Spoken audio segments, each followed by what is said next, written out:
بسم الله الرحمن الرحيم. أساس كجامعة سول يونيفرسيتي waxa ay soo bilaabaysaa ilaa sanadkii 1991 xilligii burburkii dawladda dhexe ee dalka Soomaaliya. Haddaba baahida xilligaasi taagneed oo u badnayd lumitaanka ama burburka asaaska nidaamka caafimaadka ee dalka ayaa saameyn weyn ku yeeshay caafimaadka bulshada ee gobolka Sool. Xilligaasi oo baahida caafimaad ee taagneed ay gaadhay in markaasi la waayo adeegyada asaasiga ah ee dhanka caafimaadka sida dhaymaha, duritaanka irbadaha iyo waliba faleebooyinka iyo gargaarka degdega ah ee bukaanku u baahan yahay. laakiin xal u helidda baahida asaasiga ee dhanka caafimaadka gobolka Sool siba magaalada Laascaanood waxa si dhab ah in loo daraasadeeyo ay timid bilowgii sanadkii 2008 xilligaasi oo dhakhaatiir iyo aqoonyahan reer Laascaanood ay markaasi hindiseen suurtagalnimada in dhidibada loo taago macad caafimaad oo soo saara kaadir dhalinyaro ah oo daboola baahiya caafimaad ee ka jiray guud ahaan gobolka. haddaba aragtida xilligaasi taagneed ee ay istuseen aqoonyahanka xilligaasi ku baraarugay wax ka qabashada baahida asaasiga ee dhanka caafimaadka magaalada Laascaanood waxay daaranayd oo kaliya helitaanka adeegayaal caafimaad oo daboola baahiyaha barbilowga ah ee caafimaadka bulshada ka hor intaan la helin xeelleerayaal iyo dhakhaatiir caafimaad iyaga laftooda xilligaasi farakotiris ka ahaa magaalada Laascaanood. halkaasi ayayna ka bilaabantay sal u dhigistii ugu horeysay markaasi dhidibada loogu taagay nidaamka caafimaad ee gobolka Sool ee la burburay dawladda dhexe ee dalka.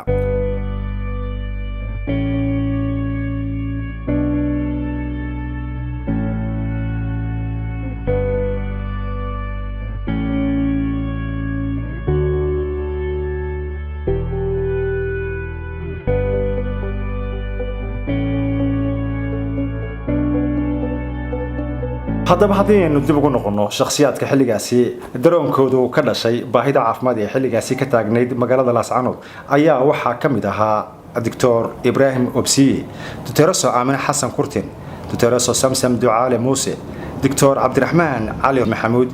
Dr. Cabdinuur Maxamed Huunle, Engineer Cabdisamad Dabayl, Dr. Bilaxaaji Maxamuud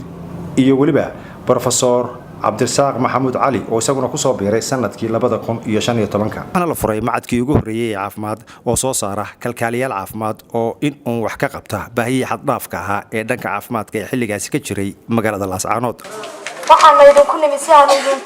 idinku wacyigelino ardayda gobolkeena caafimaadkiisu wuu hooseeyaa dadkii soo kixin lahaana ama dadkii soo kacayna waa idinka anana waxaan nahay kuwii idinka horeeyay ee gobolka caafimaadkiisa si horumarin lahaa saanu maanta idinku baraarujinayno waa inaan gobolka caafimaadkiisa horumarino nadaafada iyo wacyigelintaan idin siinayna caafimaadkuna waa nadaafadana waa horumarinta dalkeena iyo dadkeenaba inuu idinka buuxsamo aad tirahdaan biyo nagu shaqeeyo naga buuxsanaya taasi ma mid dhici karta suuligana biyo nadiifa ma buuxiyo qashinka bariiska ama lafaha soo harayna lafaha ma ku qalajista markuu idin qallo kuriga jawaanada aad iska shubtaan bariiska iyo waxa soo haray cuntada ahna si riyaheena magaalada riyaa ka buuxinayna walbana 2 neef 3 neef iska haysta. macadkan oo lagu magacaabi jiray Sool Institute of Health and Science loona soo gaabiyo SIHS ayaa horaantii lagu bilaabay guri kira ah oo magaalada markaasi ku yaalay ilaa aakhirkii la gaaray in macadka loo helo dhismo gaar ah oo ardayda wax lagu baro kaasi oo gobolka ka tisqaaday sanadkii 2015 dheegana ku hayay cisbitaalka guud ee magaalada Laascaanood. dhismahan ayaa waxaa iska kaashaday aasaasayaasha jaamacadda Sool oo xilligaasi ahayd macadka tabarka caafimaadka iyo maamulka Soomaaliland oo garwadeen uu ahaa markaasi wasiirkii wasaaradda caafimaadka ee xilligaasi Dr. Ahmed Saleebaan Xagla Toosiye oo dhismaha ay jaamacaddu maanta ku naaloonayso la horgeliyay.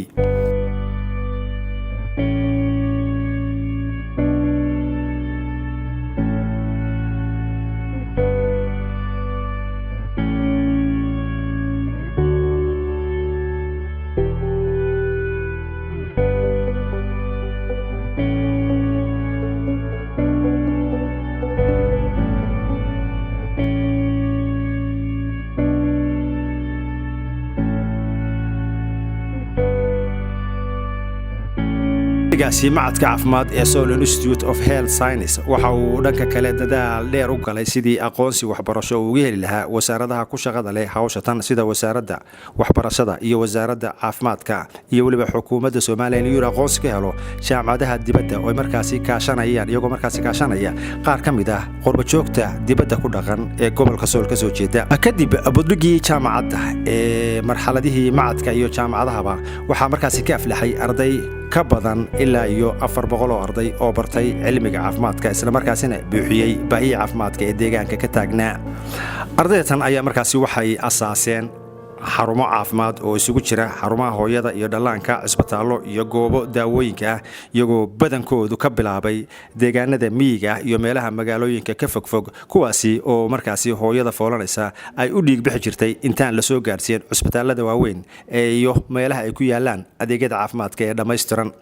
Haddaba sanadkii 2016 ayaa jaamacadda la siiyey aqoonsi inay markaasi bixin karto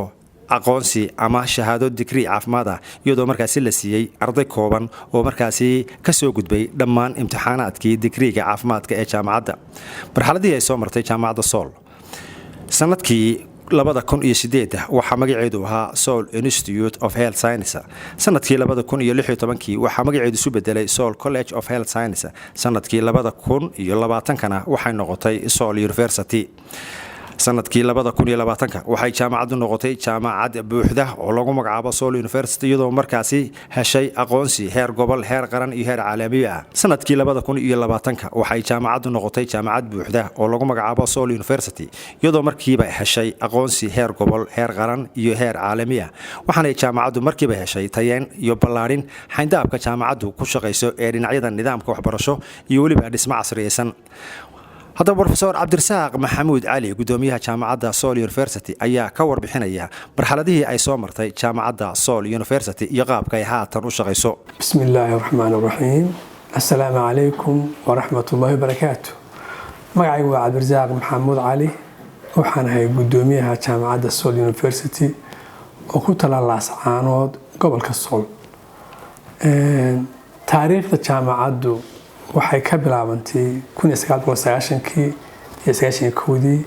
markii dowladda dhexe ee Soomaaliya ay duntay.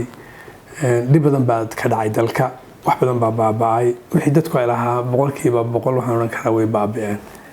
Dadka dhexeeyay waxa laga yaabaa inay hadheen wixii shakhsiyaad lahaayeen, laakiin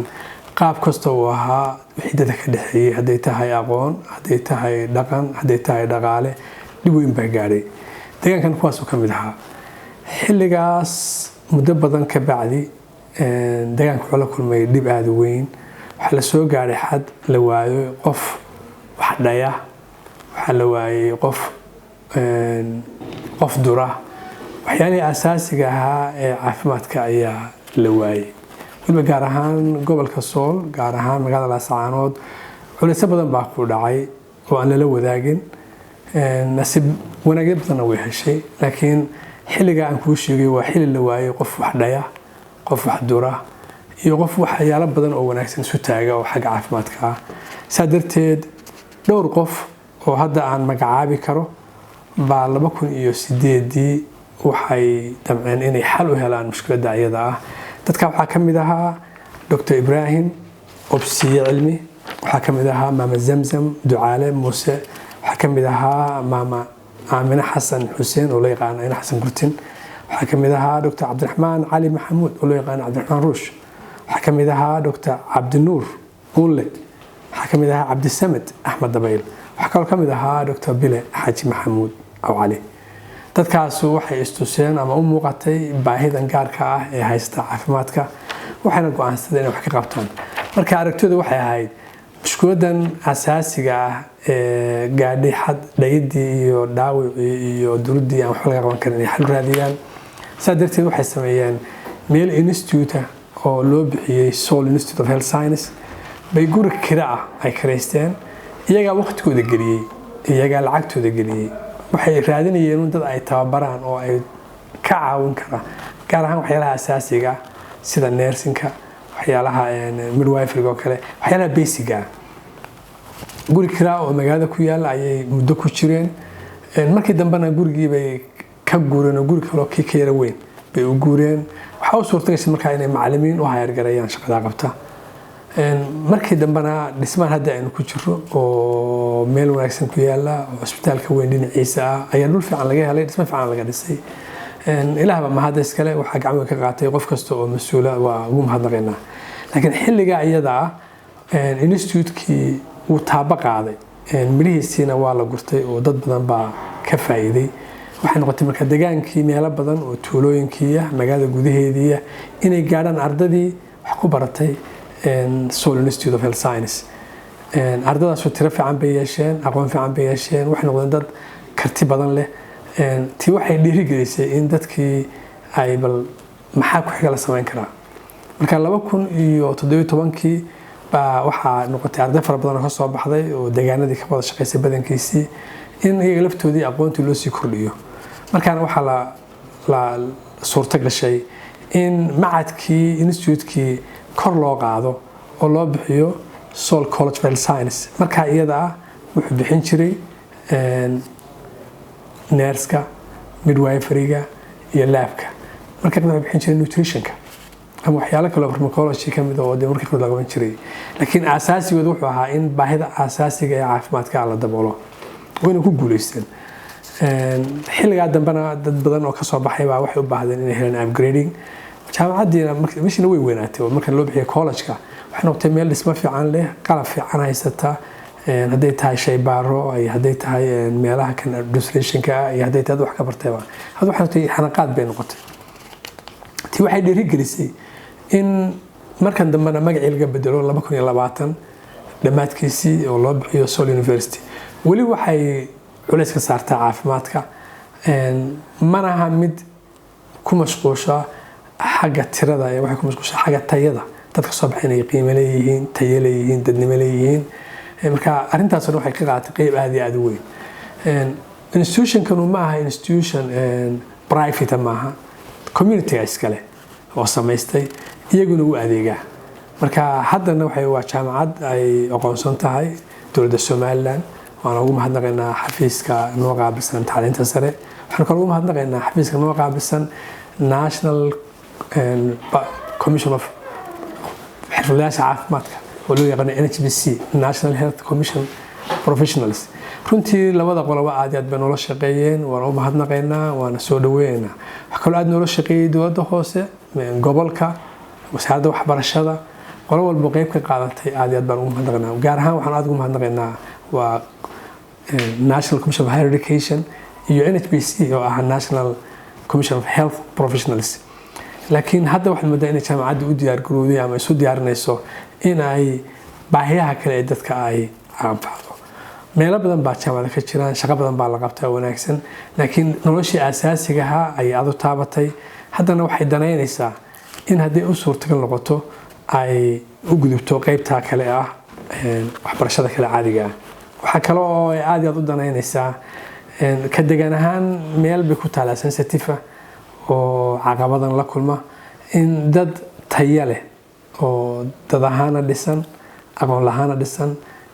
kuna filan oo kufkood ka wanaagsan inay soo saarto wayna ku guuleysatay hadda waxaan moodaa inay aasaas u tahay gaar ahaan deegaanka Seoul inay deegaanada kale way gaadheen laakiin dadka hadda Seoul gobolkiisa oo kale waxaan moodaa inay wax badan oo wanaagsan ku soo kordhiyeen ardadoodu aadna way u badan yihiin tirahana way badan yihiin hadda guud ahaan waxaa dhigtaa ardada waa tira ku dhowlaa 400 arday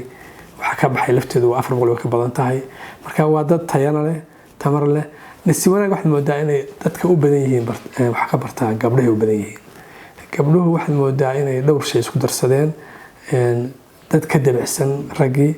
laba dad shaqada diyaar u ah saddex dad waxay barteen guriyihii iyo dad deegaanka ku celinaya waxaan kaloo halkan si gaar uga mahadnaqayaa macadka la yiraahdo Al-Furqaan oo isaguna deegaanka ku yaala oo caan ku ah inuu soo saaro arday tayo leh xagga diinta ku dhisan dhaqanka ka dhisan waaqiciina kuna qanacsan deegaankooda iyo dadkooda iyo dalkooda marka taas lafteeda iskaashi fiican baa naga dhaxeeya macadka Al-Furqaan ardadaan soo saarana qayb weyn bay ku leeyihiin waa laga yaabaa marka hore in dadka qaarkii wax ka sheegi karaan laakiin dadkaas waa dad aqoon leh tayana leh dadnimana leh waqtiga hadda jirana dhalinyaro ka gedisan guud ahaan kuwa kale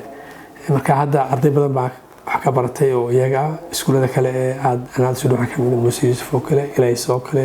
Gateway oo kale Nugaalo oo kale marka aad baan ugu mahadnaqaynaa dugsiyada sare ee nala shaqeeya door weyn oo ka qaateen inay soo saaraan arday fiican waan xulanaa wixii aan awoodi karayno laakiin ardayda ka soo baxday waa arday hadda tayo leh aan ogolaano inaanu qaadano waa ardaydii dugsi sare ka baxday inta badanna ardaydu waxay ka soo baxaan ama Alfurqaan oo kale ama Ilays oo kale ama Muuse Yuusuf ama Nugaal ama Gateway bay u badan yihiin waxaan kaloo markaa caadiyan eegnaa tayada xaggeeda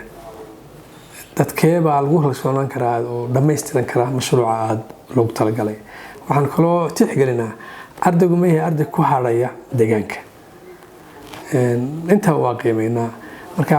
tusaale oo kale ardaydii waynu qaadanay imtixaan baa laga qaaday waxaanu tixgelinaa si holistiga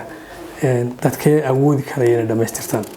dadkee baa wax ku kordhin karaya inta badan hadda waxaad moodaa inaanu u janjeersanay dhinaca quality-ga oo mar waxaa weeye dadku tay ka faraan mar tay ka fakaraan hadda xilligii tayeysiga ayaanu u leexanay muddana aanu ku hawlanay taas waxay noo suurtagelisay ardada ka soo baxdaa inay noqdaan arday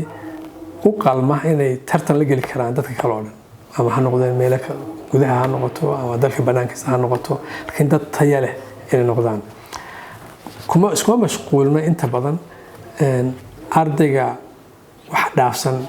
hands on tusaale oo kale adduunyada saddexaad iyo adduunyada horumarkay farqiga weyn u dhexeeyaan qolo walba way haysataa dad professionalist ah oo jaamacada ka soo baxay oo digriga qaatay laakiin farqiga u dhexeeya waxa weeyaan dadkooda shaqada bartay farshaxanimadooda aqoonta ay u leeyihiin dadnimada xaggeeda ku kalsoonida qofku kalsoonaan karayo marka waxyaalaha waxay suurtagelinayaan inay inoo soo baxaan dad deegaankeena tayo iyo qiimo iyo dadnimo ku soo kordhiya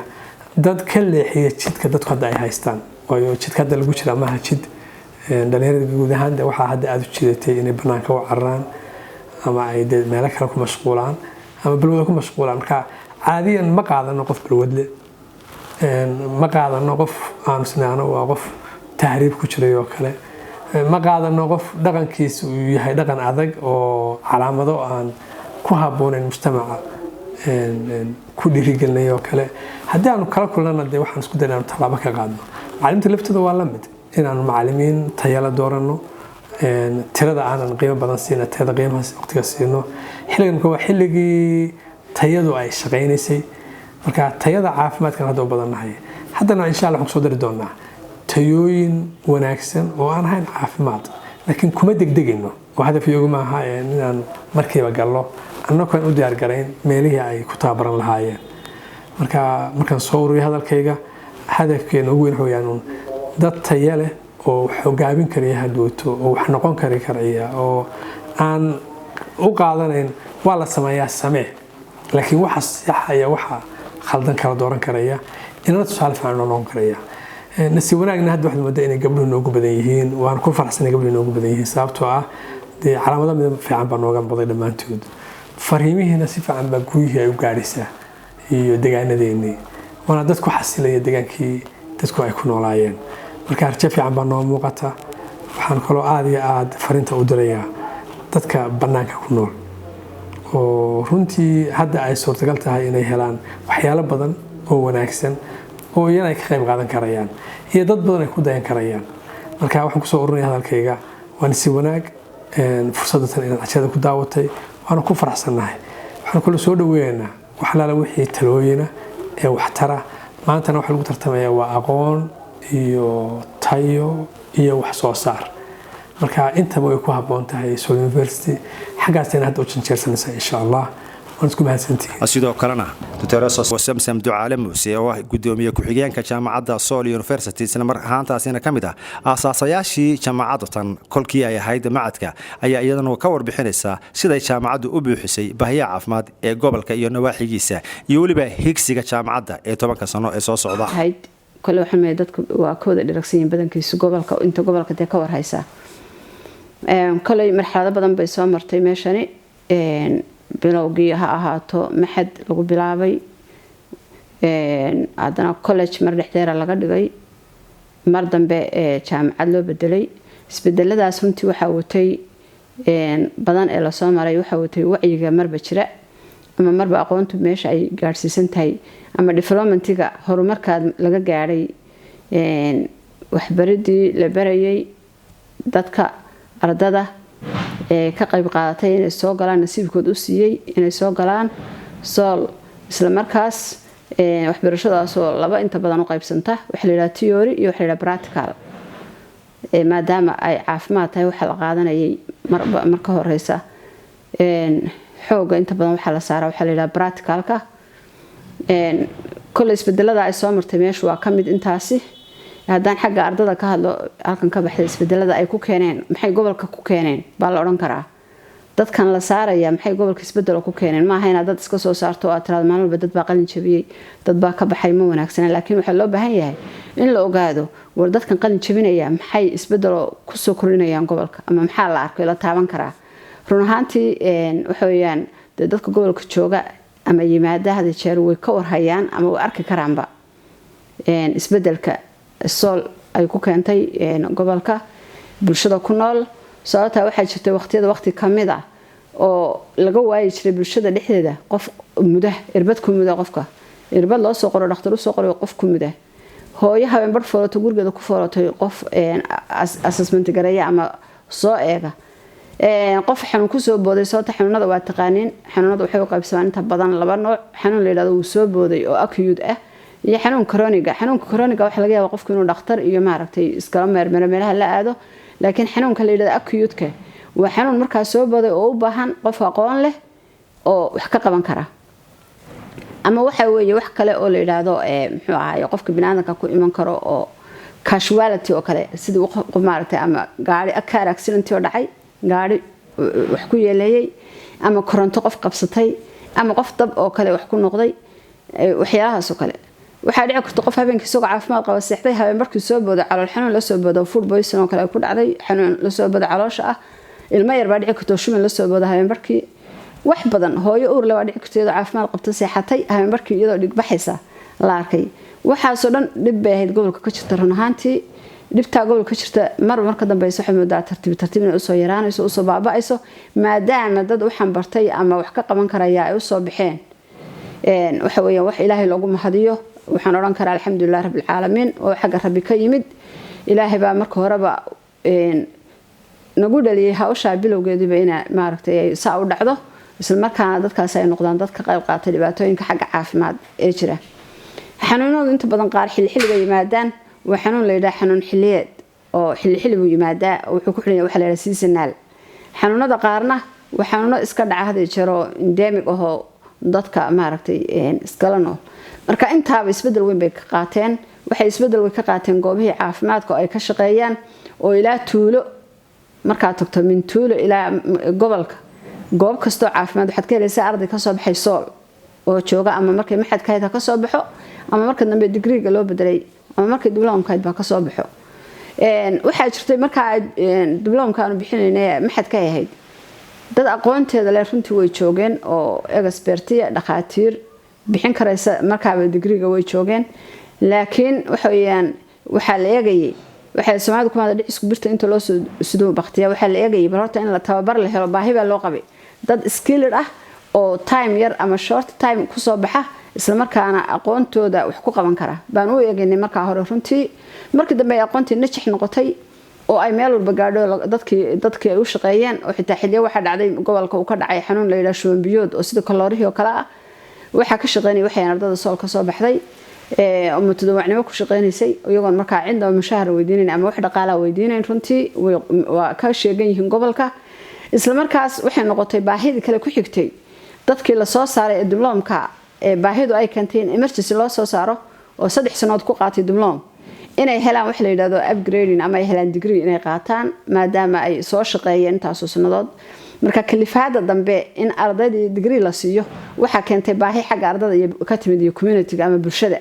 baahidaas oo sawiraysa ardaygan intaas sanadood buu shaqeynayay dibloom buu ahaa wuxuu u baahan yahay inuu degree qaato waayahay marka waa inuu ka qaataa meeshiisii uu ka baxay oo degree ka qaata run ahaantii taasna isbedel kale weeyaan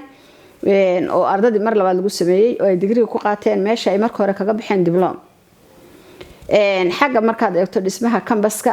isbedel baa isaga laftiisa ku yimid sababta markii hore wuxuu ahaa campus baahi keentay meesha lagu bilaabay waxay guri kiraa runtii oo kiraa abuha oo balood ah oo suuqa laba jeer baa laba guri oo kiraa la kala galay marka dambe fililaahi xamdi la helay dhismo iyagoo ku filaan in dhismo yar kooban ha ahaado oo dhismaha u horeeyay wuxuu ahaa 5 galaas iyo 3 xafiis iyo hal qol oo administration room ahaa oo loogu talagalay nursing iyo midwifery inay ku qaataan intaan goobaha tagin oo qofkii patientka u tagin inay ku sii qaataan practicalka marka waxa yaala caagado organiska bini'aadanka leh oo loogu talagalay organ kasta inuu ardaygu ku sii barto tababar ku sii qaato haday noqoto mudniinka irbada la mudayay oo dhowr nooc ah haday noqoto qof loo sameeyo catheterization ama qof kaadidu hayso la raba kaadida in laga soo saaro waxa weeyaan ardada guud ahaan markii hore ka qalin jabisay ka baxday meeshan hadaan sheego waxay noqonayaan 193 arday neersan bay ahaayeen waxay ka qalin jabiyeen halkan 170 midwifery bay ahaayeen waxay ka qalin jabiyeen halkan 39 waxay lab technician halkan ay ka qalin jabiyeen dadkaas waa dad maanta shaqeynaya oo jooga gobolka halkan way ka baxeen way ka tageen waa dad maanta gacantooda ku shaqeynaya qaarna mushahar bay qaataan qaarna volunteer bay ku shaqeeyaan qaarna meel iyagu iskood u leeyihiin bayba furteen oo isbitaal ay iskood leeyihiin tay isugu tageen habla iyo wiilal halkan ka baxay oo contribution sameeyeen lacag iska urusheen bay farmasiga furteen oo qalabkii dirsadeen oo waxay barteen maanta dad badan bay ay caawiyeen oo baahidu aad bay u ballaarantahay gobolku marka dambe saxinooda baahidu inay ballaarmayso sababta bulshadaasi badanaysa dad waxaa jira soo barakacayaal oo miyiga ka soo barakacay ku soo xirooday gobolka magaalada weyn ku soo xirooday dadkaas oo kale dadkii bulshada way sii kordhinayaan marka runtii waxay ka qayb qaateen iyaguna qolyaha furtay meelaha gaarka waxay ka qayb qaateen inay adeegii bulshada u baahneed si loo helo waasac oo qof walba uu helo meeshuu loogu shaqeyn lahaa waxaa jirta dad badan oo ka shaqeeya cusbitaalka weyn ee Laascaanood oo dhawaan hay'ad imika 3 sano ay ka shaqeynaysaa tiimada la yiraahdo MSF dadka u shaqeeya imtixaan bay ku qaateen iskama ay qaadan markii u horeysay waxa imtixaanka ay ka qaadeen dad gaadhaya adigu 100 qof meelahaas oo wiilal iyo gabdho isugu jira oo u badan nurses iyo midwifery iyo lab intaba waxa ay noqotay intay u baahnayeen iyagu ay rabeen waxay 9 meelaha dadka iyagu rabeen waxay noqotay inta sool ka baxday ee imtixaanka ku baastay kaligood inay noqdaan 75 qof inta kale ay noqoto dad meel iyaga kale ka soo baxay ama ka yimid meelaha aan gobolka ahayn oo kale sida Itoobiya kale ka yimid waa wax lagu farxo wax Ilaahay loogu mahadnaqo marka ardayga wax soo saartay leeyahay uu imtixaanku ku gudbay oo shaqo helay waad farxaysaa runtii taasina waxay dareemaysaa ama dadka tusaysaa juhdiga ardaygan la gashay sida loo soo tababaray tababar ku qaatay intuu leeyahay bay ku tunaysaa inkastoo marka hore qorshaha meeshan lagu bilaabayba uusan ahayn faa'iido doon ama ka shaqaysan ahayn ee ahayd u shaqee dadkana u soo saar wax quality leh oo u shaqeeya dad yacni tayeysan oo qualified marka la leeyahay qofkaas waa qof aqoonta marka uu bartay ay tahay mid uu fahmi karayo ama ku shaqeyn karayo laakiin aan afka noqon adduunkan hadda waa la dhaafay wixii la oran jiray shahaadan sitaa shaqo ku danay waa la dhaafay shahaado kasta aad sidato hay'adda ku qaadanaysa ama isbitaal ku qaadanaya imtixaan buu ka qaadaya ku diyaarinaya kun shahaadad sidato imtixaankaad ku dhacdo cid ku qaadan mayso marka waxa ay aqoontu waxay ku jirtaa maskaxda iyo gacanta qofka bini'aadanka laakiin shahaadada kuma jirto warqadan yar certificate-ka lagu siinayaa waxa weeyaan eba lagu helaa suuq madow lagu iibsadaa marka taasina wax lagu farxo runtii oo gobolka u soo kordhay weeyaan dhammaan inta aan sheegay ee kala duwan waxay ka shaqeeyaan hadda hawl galaan dadka hadda aan gacanta ku hayno ee dhiganaya meesha waa 115 neersan ah oo dhawaan ay qalin jabinayaan qaarkood bisha 12 meelaha qalin jabinayaan 109 midwifery ah iyo 25 arday oo lab ah 25 ka arday labka ah waxay isugu jiraan 3 galaas baa 6 ah galaas baa 9 ah waxaas ka kooban yihiin waxa 12 mid baa baan maleynaya waxaas ka kooban yihiin gabadhoodba marka waxa weeyaan ardaydaas markii hore meesha soo galeen waxay ku soo galeen 6 meeyo 7 kooranaya lab baan rabnaa marka imtixaanka laga qaado ee la kala guro imtixaanaanu ka qaadna criteria jirta lagu qaato ardada waxa ugu horeysa da'da ardaygaas waa inuu 18 jir ka yareyn laba waa inuu ka soo baxay high school ama dugsi sare shahaadad uu sitaa uu ka soo baxay oo la garan karo aan foojirahayn saddex waa inuu commitment yahay oo qof u diyaar yahay wuxuu doonayo doorashadana iyaga la yimaada oo qofkii la baan rabaa kiira midwife rabaa isaga la yimaada markaas ka bacdi baadna waxa laga qaaday imtixaan interview la yiraahdo iyo writing oo la eegayo wixii science-kii dugsiyada sare lagu qaadanay ardaygan muxuu ka fahansan yahay muxuu ka qaatay marka kadib marka la qaataa oo loo tixgeliyo waliba maadada uu qortay isagu doortay waxa jira marka 6 bilood ee hore waxay wada qaataan ardaydu dhammaan science-kii 6 bilood hore imtixaan baa la qaadaa semester imtixaankaas semesterka arday badan baa ku hadha oo ku daadata qaar baa muxuu ahaayay adhow markay gudbaanba kaba gudbaan imtixaanka semester 2 u gudbaan runtii ay noqoto hada jeer caafimaadka marka la baranayo waxa la yiraahdo akhlaaqdaba waa boqolkiiba 98 la oran karaa sababta qofku markuu akhlaaq leeyahay ee uu barto cilmigiina uu barto buu qofka binaadamka u shaqeyn karaa inta badan waxaan tixgelinaa anagu marka xagga akhlaaqda sababta qofku hadduu akhlaaqdiisu wacan tahay cilmigana waxa male uu iska soo jiitami karaa uu baran karaa akhlaaqdiisu ay liidato beeshinkii wax lagu aamina maaha lama hortagi karo marka waxaan ka sii dhisnaa qofka xagga akhlaaqda waxaan ka sii dhisnaa xagga theory iyo xagga practicalka markaas uu noqon karayo qof buura oo shaqeyn karayo muddo lagu aamini karo laakiin inta ka horeysa maya halkaas aan ku joojina marka waxa jirta wax la yiraahdo ardada la siiyo inta ay meesha dhiganayaan qofka liita waxa la siiyaa wax la yiraahdo counseling waa loo yeeraa waxa la maxaa jira maxaa wax la baran weyday maxaa kugu dhacay qof baa jira dadka qaar duruufaha haysa qaar baan reerkoodii la joogin hooyadeed abahood la nool xaafada gaar ku nool oo dad ehelka ama dad qaraaba la nool waxa noo soo baxda ardayda qaarkood aad ka dareemi karayso dhibaatada haysata inay xagga qoysaska ay ka imanayaan kuwa waan la macaamilaa waxaan u sameynaa maartay wax la yiraahdo counseling ama advice ma siinaa si ay waxbarashada u wataan marka runtii waxa weeyaan juhdi aad iyo aad culus weeye juhdi galgaliya waxay kaloo isbedelka kale ku yimid xagga waxbarashada runtii waxa weeyaa sidii loo aasaasay meeshan waxa ardada baxda qalin jabisa ama noqoto ama kuwa still hadal ku jira noqoto waxa jirta arday badan oo free looga dhigay free charge looga dhigay xagga muxuu ahaayay feega ay bixiyaan ama waxa yar ay bixinayaan iyadoo waxa marka hore aanu ka qaadayna aanu ugu talagalay inuu aad uga hooseeyo meelaha kale oo dhan waxay ka qaadaan sababtoo ah dhibaato badan baan waxaan ka soo aragnay waa aragnimo badan baan ka soo aragnay waxaan soo aragnay arday mii laga soo diray feegiisa oo hooyadii ri u soo iminayso neef u soo iminaysa ariya neefka ariga mar la iibsan maayo mar hadduu doono abaar baa jirto ariga waa caato laga iibsan maayo mar hadday doonto islaantii waxa laga yaabaa inay caruurtii bariiskood iyo neefkii u qaybsan waayay ilmihii yaraa feegiisii markaan aragnay tacaamulka noocaas oo arday noocaas badan soo martay runtii hoos baan ugu daadegnay waan u fiirsanay si qofka ay dhab ka tahay inuu wax barto aan u caawino marka arday badan oo noocaan ku caawinay baa jira oo aan free charge aha 4 sanadood ba kaga baxay free charge kuwa ka horeeyay diblomka 3 sanadood ba kaga baxay free charge maxaana kalifaya markaad ardayga inuu wax baranayo oo waxbarashada isagoo aqoontii raba haduu dugsi sarana ka soo baxay aqoontiina raba laakiin fiigi waayay waxay noqotay calool xumo inaanu orod iska tag mar haddaan fiiga bixinayn waxa dhacday ardayda qaarkood xitaa telefoon baan ku raadinaa markay iman waayaan telefonkooda yaa yaqaan ardaydan weydiina waraadayga nooca telefoonkiisa ma taqaanin ha nasi waa garaacnaa maxaad iman weyday wallahi waxaan waayay fiigi oo gurigan iska dhex jiifaa bal noo kaala waxaan xasuustaa dartira ilaa 3 arday noocaas waxaan xasuustaa runtii way noo yimaadeen waxaan wareysanay markaan wareysanay waxaan ogaanay xitaa aroortii inaan quraac soo helin iska daa waxay ku bixiyaan fiidii inaan gurigooda ka soo quraacan qaar agoona baa ku jiray oo haddana adeeradood iyo ehelkood magaalada ka buuxeen markaan la sheer gareynay aan maxaa dhacay adeerka waa kan dada waan naqaanaa halkan xaafada waxay ku leeyihiin marka bahaya dhintay eeday adeertoon wax noo dadaalamaan arag hooyadeen baa naag joogta hooyadeena waxa ma qabato ama meel yar bicaan ku iibisay ku oranayaan sida daraadeed baa markaan ugu kaliftay runtii marka waxay noqotay inaan dadka iska dayno qaar xitaa bareegoodii baanu saarnay meherado oo aanu geynaan ku halkaan aroorti ka quraaco jaamacadaadana wado iminka qaar baa qalin jabiyay saasa hadda qaar baa qalin jabiyay arday saasa qalin jabisay oo laakiin aan wali shaqo helin oo suuqa aan ku ararkay runtii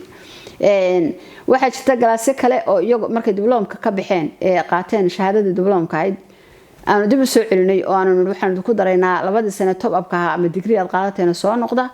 dib u soo noqday 28 arday bay haayeen run ahaantii ardada free charge ba iyagana lagaga saara 28 arday oo free charge oo la siiyay wixii dhaafay wixii ay qaateen maahay wixii kale ka dhinaayay degree-ga loo dhameystiray mar hadii la hayo transcript-goodii hore la hayo oo wixii ay qaateen oo dhan la garanayo waxyaalihii ka dhinaa baan u soo ururinay ka bacdina waa jadwalka loo dajiyay macallimiintii waa la siiyay 28 arday waxay ku qalin jabiyeen waxa la yiraahdaa free charge waxa jirtay arday 20 ahaa oo iyagu midwife qaas ahayn kuwaas 20 ka midwife qaas ahayn ardada waxaa noo keentay hay'ad SRO la yiraahdo hay'adda marka bari hore macaamil baan la lahayno waxa iyagana ka caawin jiray oo keeni jiray Kalma Norway qolyo dhalinyaro ah intay garabsadeen wuxuu ururin jiray oo runtii dhowr dufcadood saaray oo tuulooyinka fogfog laga soo rushay marka dufcadahaas beriga kuma salaysnayn dugsi sare waxaan dad lagu talgalay wixii emergency ah inay tuulooyinkii ay ku noqdaan oo ka qabtaan marka tuulooyinka fogfog ee magaalada ka fog baa laga soo ururiyay waxaa la siin jiray sanad tababar ah waliba Soomaali buu ku bixi jiray tababarkaasi af Soomaali isla markaana iyagoo si fiican wixii garanaya xalla wixii first aid ama emergency ah hooyada dhigbaxayso kaasay ula macaabil lahaayeen usoo gudbin lahaayeen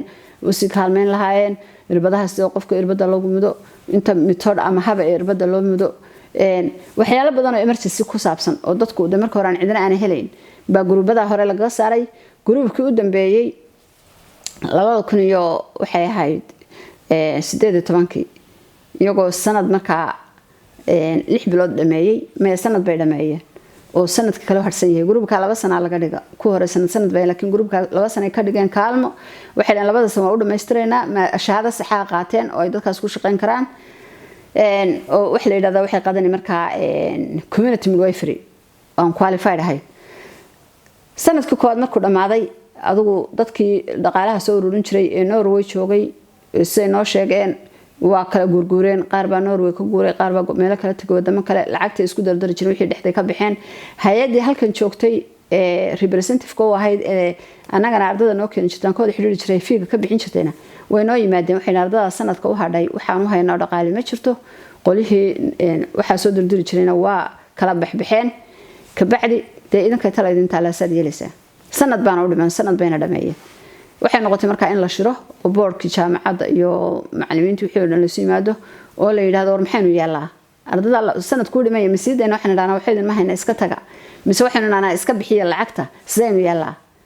waxay noqotay hadii la yiraahdo iska taga in qasaare ay tahay ardayga ku yimid iyo annagaba dhamaan bulshada oo dhan ku yimid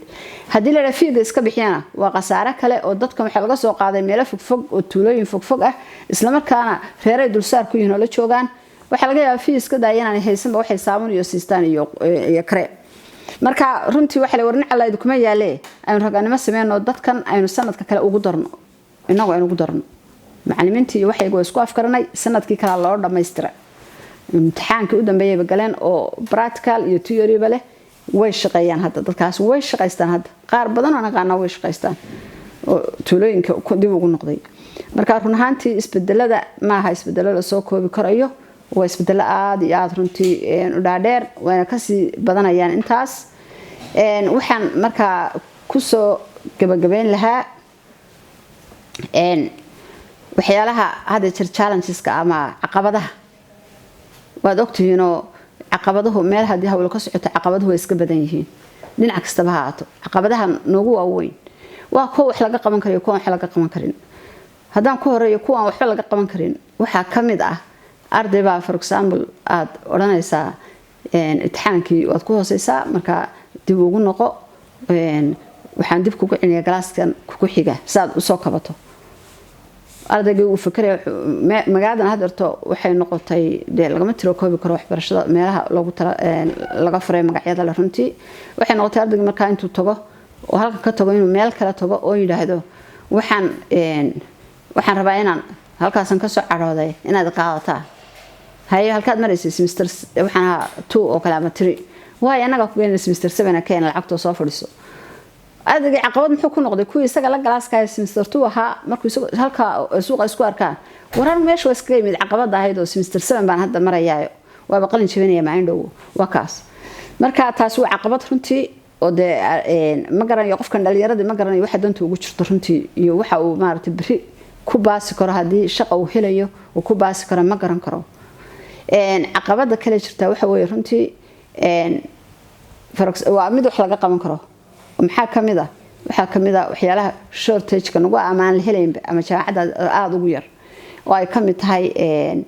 bugaagto kale qolkaan ugu talagalay library-ga bugaagto taalo runtii waa yar yahay aad yar marfishku iska wada banbanaan yahay marka library-ga kale oo bugaagtii hadii nooc ay tahay bugaagtii caafimaadka wax lagu baranayay ay aad ugu yar tahay baahida kale aan qabnaa waxa kamid ah ardada aan gacanta ku hayno maadaama ay ku jiraan dad danyar ah dad agooma ah in xaq scholarship-ka laga caawiyo taa lafteeda waa waxa weeyaan waxyaalaha baahida aan hadda jeer ka fikirnay isha saaray ka mid tahay maadaama macallimiintu waxay dhageysan yihiin dad caruuro yaryar iyo family iyo wax ka yimid oo bariiskooda raadinaya run ahaantii waxay ku noqonaysaa caqabad markaad mar walba tiraahdo galaaskan waxba looma haye aan wax u dhigno oo de macallinkii aan waxba la siinayn farabe loo taageen runtii aad bay dhibaato ugu tahay waxa kale oo iyadana caqabad ah marka imtixaanaadka la qaaday imtixaanka u dambeeyo kale semesterada oo kale arday baa jirta wanka iyo gashatuuga iyo bariga hore ardayda motivation baan u sameyn jiray xoogaa baan siin jiray abaalmarin si niyad ugu dhisanto kuwa kale ugu daydaa waxa weeyaan dhaqaalaha baan mararka qaar ku saamaxayn marka intaas oo arday aad scholarship baan ku haynayaa marka idin sheegay 20 arday ciyaar ma oo scholarship wax lagu siinayo waxa laga yaabaa kan aad marka wanka iyo tuuga galay waxaad siinaysiin adiga oo wareegso stationery gan ka bixinaya ardadan scholarship-ka marka ardaygaas oo kale in la xuso way fiicnaan lahayd wanka iyo tuuga triga runtii oo wax hadiyad oo kale uu helo si ay ugu daydaan kuwa kale u higsadaan isna uu noqdo arday maaragtay motivated ama si fiican u sii barto waxbarashadiisa marka dhibaatadu ma yara runtii dhibaatadu ma yara ama maamulka noqoto oo de qof mas'uuliyad saaran tahay oo raba inuu waxan kan gaarsi ordaya oo haduu doono isagoo xanuunsanayaan seexanayn oo jifsanayn oo soranaya leele hawl baa ku taalay tag macallinkii xiisadii haduu doono isagoo wax ku filan qaadanaynba mushaar ku filan xiisadii hadan lagu controlay xiisadii ardadii si oo saacadii la ilaalinayo ardadii oo iska dhalinyaro ama waqtiga maanta joogo wacyiga maanta joogo aan ognahay oo dad u bisil in maaragtay mustaqbal ay sameystaan badankooda aan ahayn oo aad rabto inaad toosiso oo marka waalidka xaga ka soo toosiyo aad halkan ka toosinayso aad leedahay haddaad halkaan bartood soo xubartood saa yeesho mustaqbalka guul baad gaaraysaa haddii aad ka leexatana waxaad noqonaysaa dadka gidaarada fadhiyo kale marka run ahaantii aad iyo aad baan hadalka u dheereeyay waxaan rabaa inaan kusoo gabagabeeyo inahaas waxaan rajeynayaa feedback fiican